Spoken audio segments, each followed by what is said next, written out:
बहुत मुबारक हो, अल्लाह ने आपको एक बेटा दिया है। माँ और बेटा दोनों बिल्कुल ठीक हैं। बहुत मुबारक हो बेटे।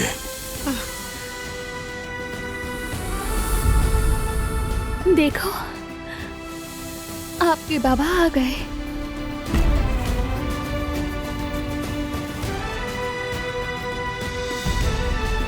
हम आ गए। आओ मेरा शहजादा आ गया, मेरा पहलवान, माशाअल्लाह, नज़र मंदूर। वैसे अब तुम्हारी बारी है, क्योंकि मीरान साहब को एक कजन चाहिए। इंशाल्लाह भाई। ज्वेलरी शॉप जाना बिल्कुल मत भूलना। बच्चे को पहली बार देखने के लिए जा रहे हैं तो खाली हाथ बिल्कुल भी नहीं जा सकते, शर्मिंदगी होगी हमें। ठीक है मेरी जान, मुझे देर हो रही है।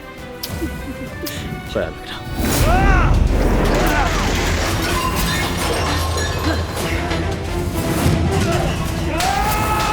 ये अब क्या कर रहे हैं बॉस?